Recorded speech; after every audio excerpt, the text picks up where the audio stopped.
I know, you're saying to yourselves, Barkey, I was born and raised as a real man. So why would I want to watch this review of Little Women? Well, I hear you, but let me explain why you should.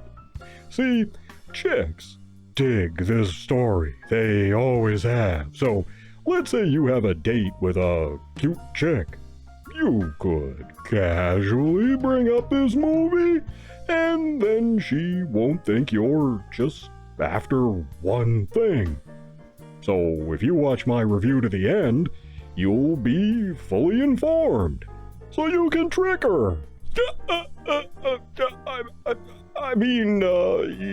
You can show her that you're a nice guy. Yeah.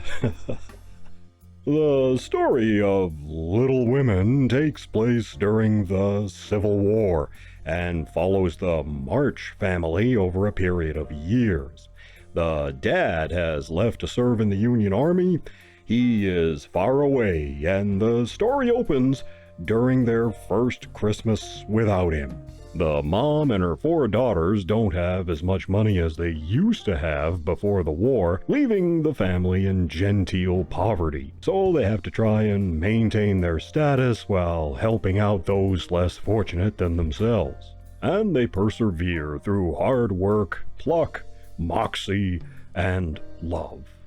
The 4 daughters, from youngest to oldest, are Amy, Beth, Jo, and Meg. Amy becomes an artist, Jo becomes an author, and Meg marries a teacher. Beth, well, she dies from protracted illness.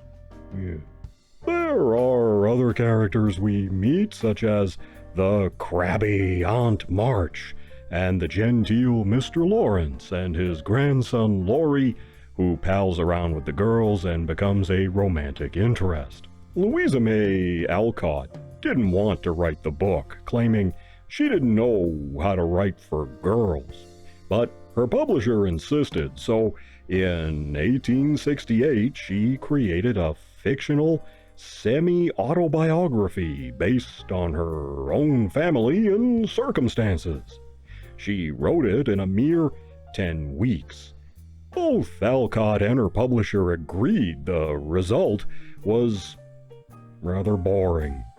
But girls loved it, and the book was a smash success, leading to further sequels.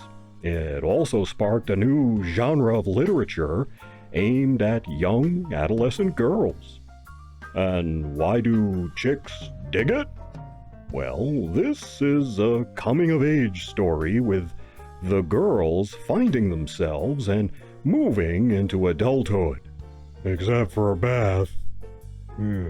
Then combined, the 4 sisters represent not just different personality types, but different stages of maturity, all mixed together, so any little girl can see herself in any one of them at any time. Jo March is easily the most popular, being the main protagonist, independent, tomboyish, and in a very meta way, writing the story that became Little Women as the story unfolds. And while brothers have a certain camaraderie, for sisters it's a completely different dynamic, something the book captured, which is timeless. Being a success, the book eventually found its way to the silver screen in several adaptations, none of which fully follow the book. The first version was in the silent era in 1918, and then in 1933 starring Katharine Hepburn as Jo and Joan Bennett from Dark Shadows as Amy. Then in color in 1949 with June Allison as Jo and Margaret O'Brien as Beth, with Liz Taylor as Amy and Janet Leigh as Meg, plus Mary Astor from The Maltese Falcon as the mom. There was another version in 2019. I've not seen that one since Meryl Streep figured she knew better than Louisa May Alcott and insisted they add some modern feminist claptrap to the script.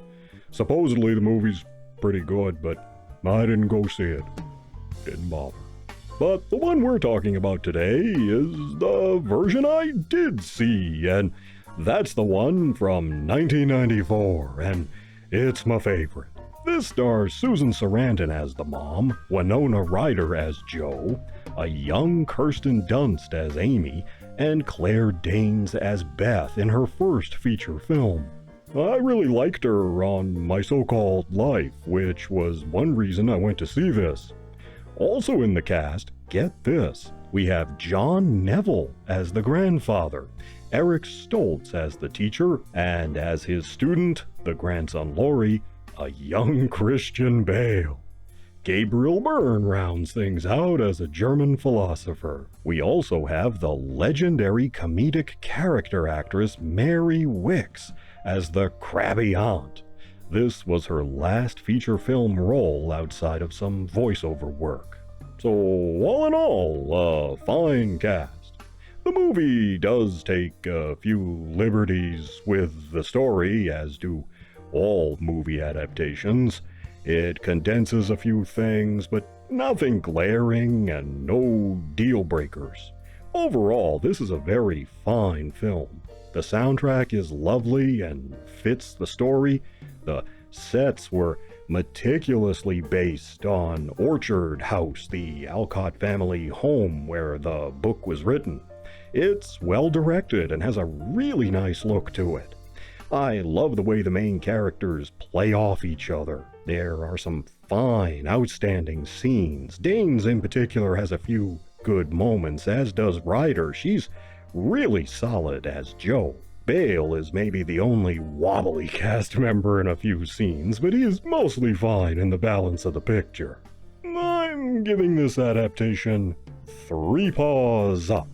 Well, I like the previous attempts in 1933 and 1949.